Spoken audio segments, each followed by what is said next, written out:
Okay, good afternoon, everyone. This is Michael. Today we finished up a class on how to navigate the Fidelity website, something that we've been wanting to do for a while and have had a lot of questions about. So what I've done is taken today's presentation and I'm recording this video. Michelle is not helping out today, so if I have any slurs or hiccups, it's because I'm doing this live and hopefully in one take. So today we're going to talk about a few topics. Number one, resources, the Fidelity Learning Center. We're going to go over the main dashboard, the new full view. I asked everyone today who is aware of that and nobody. And this is a great enhancement to the website that I know everybody's going to enjoy. And then clicking on your individual profile where you have the ability to add in your spouse's account, create a custom view, and many other items. So to get started, here is the Fidelity website. It's part of the Fidelity Learning Center. Now I would start here. We have a link in below where the video is and also in the email that we sent out. And here, I would highly recommend watching the video right here. It's about 4 minutes long that will give you an overview of the website. You can also do a search for all kinds of topics, and that should be helpful as well. So from there, we can go on to the main dashboard, and you've got several items. You've got accounts and trades.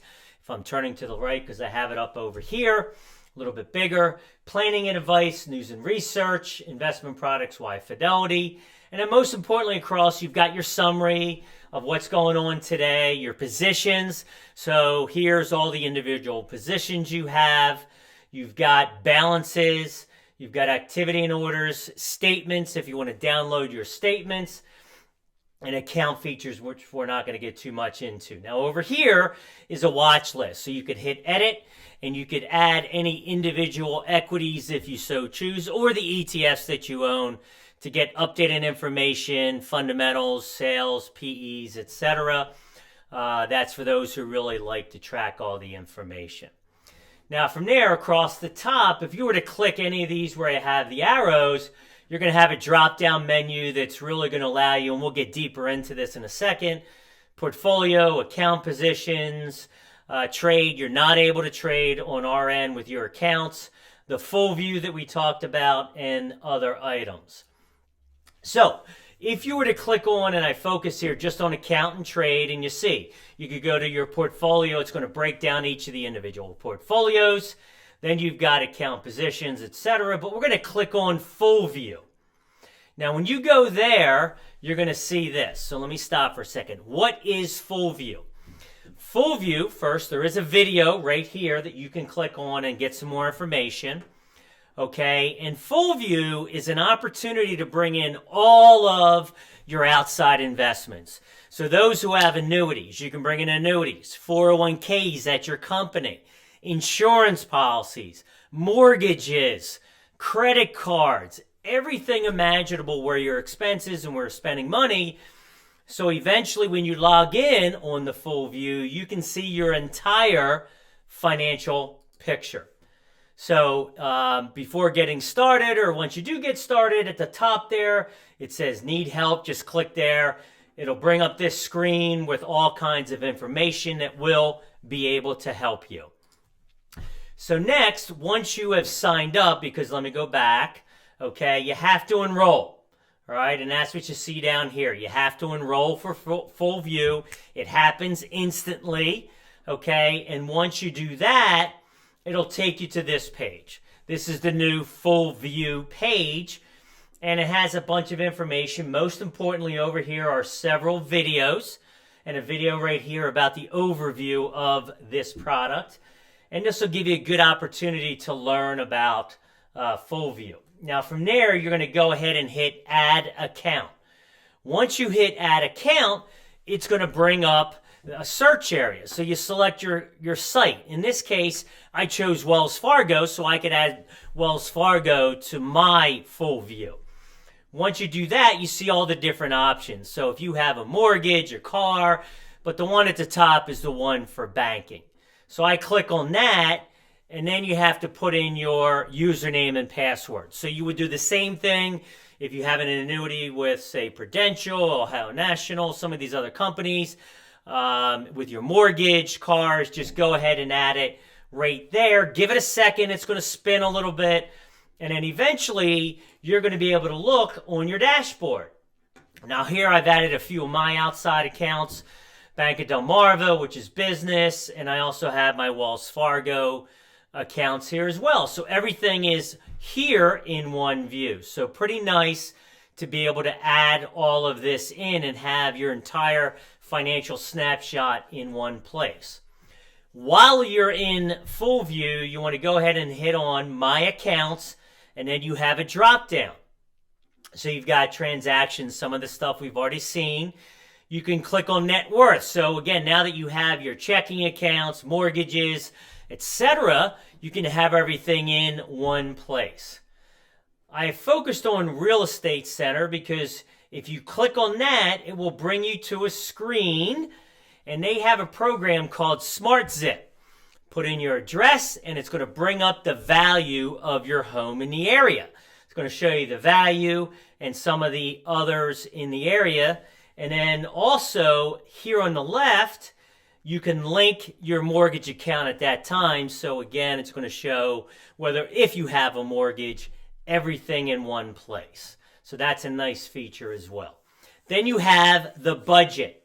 Click on budget, you get your drop down. You can set up a monthly budget, expense analysis. I'm going to show that, cash flow, and credit card use. So I clicked on the budget, and here with my accounts coming in, it automatically showed me where all my money's going. Now, like most software, it needs a little bit of time to become a little more intuitive. Okay, and what I mean by that is here you see other expense, 65%. So you might have to go in and assign some of those to a particular category. And then once you do that, the system will continue to pick up all of that information going forward. Next, we're going to click on Profile. So each of these, take your time, stop, but we're going to click on Profile, and it's going to bring you to your profile page. In this case, this is mine. I've grayed out blued out my address and some information, but a little bit difficult to see, so I'm going to zoom in and work on just the left side. So first off, your personal information, Authorized Access. This is where you get access to add your spouse's account. So when you log in as yourself, everybody must have a username and password from themselves, both husband and wife. Okay? If that's the case, or spouse and spouse, whatever the case might be. Okay? So to add that access, you would click on, well, in this case, I couldn't get this to work.